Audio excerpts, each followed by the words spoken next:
జీతం తీసుకున్నవాడు జీతగాడిగానే మిగిలిపోతాడు. కానీ దమ్మున్నవాడు మాత్రమే బిజినెస్ చేసి సక్సెస్ అవుతాడు.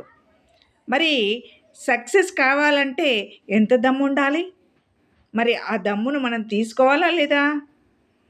చరిత్రలో జీతం తీసుకున్నవాడు ఎప్పుడు సక్సెస్ కాలేదు.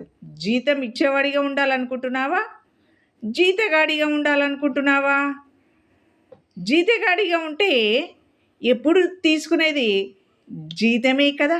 మరి జీతం ఎప్పుడు ఇస్తావు? అది నీ డిసిజన్. నీ డ్రీమ్ కోసం కష్టపడతావా, వేరొకరి డ్రీమ్ కోసం కష్టపడతావా? ఆలోచించుకో. దీని మీరు 2-3 సార్లు చదివి చూడండి, ఆలోచన వస్తుంది. ప్రతి నెల జీతం వస్తుంది, బిల్లులు కడతాం, ఖర్చులు పెరుగుతాయి, మళ్ళీ వచ్చే నెల జీతం కోసం ఎదురు చూస్తాం. ఇలా సంవత్సరాలు గడిచిపోతాయి. ఒక్కసారి ఆలోచించండి, మీరు మీ కలల కోసం పనిచేస్తున్నారా, లేక ఇంకొకరిని కలలు నిజం చేయడానికి పనిచేస్తున్నారా? పదే పదే చదివి చూడండి, నిజమే కదా, కేవలం జీతం కోసమే కదా.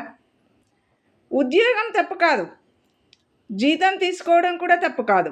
కానీ జీవితాంతం అదే స్థాయిలో ఉండిపోవడం మాత్రం ప్రమాదకరం.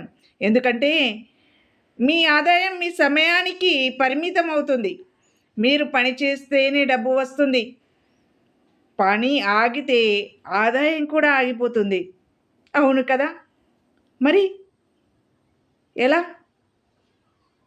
చిన్న వ్యాపారము ప్రారంభించిన ఒక యువకుడు వ్యాపారం ప్రారంభించి మరోవైపు ఒక వ్యక్తి రిస్క్ తీసుకుంటాడు, కొత్తగా నేర్చుకుంటాడు, విఫలమైన మళ్ళీ చేస్తాడు, తన సొంత వ్యాపారం ప్రారంభిస్తాడు. మొదట్లో కష్టాలు ఉంటాయి, నష్టాలు కూడా రావచ్చు, కానీ అతడు వదిలిపెట్టడు. కాలక్రమేణా అతని ఆలోచన ఒక వ్యాపారంగా మారుతుంది, వ్యాపారం ఒక సంస్థగా మారుతుంది. ఒకప్పుడు జీతం తీసుకున్న వ్యక్తి ఇప్పుడు ఇతరులకు జీతం ఇచ్చే స్థాయికి చేరుకుంటాడు. అదే కదా వ్యాపార శక్తి అంటే. చూడండి, ఆ శక్తి ఎలా వచ్చింది? ఆలోచన నుండి వచ్చింది, తను తీసుకున్న డిసిషన్ నుంచి వచ్చింది. గుర్తుంచుకోండి, పెద్ద విషయాలు సాధించిన చాలామంది ఒక్కరోజు పెద్ద కలలు కనడానికి ధైర్యం చేశారు, రిస్క్ తీసుకున్నారు, తమపై నమ్మకం పెట్టుకున్నారు, ఆ నమ్మకంలో వచ్చిన కష్టాలను ఎదుర్కొన్నారు, ఆ రిస్క్లో వాళ్ళు పడ్డ ఎన్నో కష్టాలను ఎదురీదారు. మరి ప్రశ్న ఒకటే, నీ జీవితాన్ని నువ్వు నడిపించాలనుకుంటున్నావా, లేక పరిస్థితులు నడిపించాలనుకుంటున్నావా? నీ కలల కోసం కష్టపడతావా, లేక వేరొకరి కలలను నిజం చేయడానికి కష్టపడతావా? మరొక్కసారి పదే పదే చదవండి. ఈ 5 వాక్యాలని పదే పదే చదివినప్పుడు మనం ఏం చేయాలో మనకు స్ఫురిస్తుంది. ప్రశ్న కదా. జీతగాడిగా ఉండాలా, జీతం ఇచ్చేవాడిగా ఉండాలా? అది నీ నిర్ణయం. కలలు కనడం మొదలుపెట్టు, నైపుణ్యాలు నేర్చుకో, చిన్నగా ప్రారంభించు, నిరంతరం ముందుకు సాగు. ఒకరోజు నువ్వు కూడా ఇతరులకు స్ఫూర్తిగా మారవచ్చు.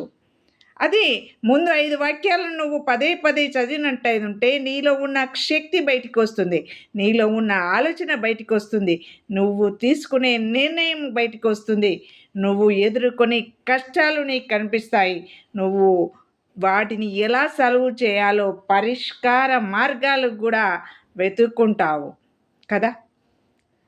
కలలు కనేవాళ్ళు చాలామంది వాటి కోసం పోరాడే వాళ్ళే చరిత్ర సృష్టిస్తారు. సరే, కలలు కనేవాళ్ళు చాలామంది, కానీ వాటి కోసం పోరాడాలి, అప్పుడు చరిత్ర. ఈ వీడియో మీకు నచ్చితే లైక్ చేయండి, షేర్ చేయండి. ఇంకా ఇలాంటి మోటివేషనల్ వీడియోల కోసం ఛానల్ను సబ్స్క్రైబ్ చేయండి. Thank you.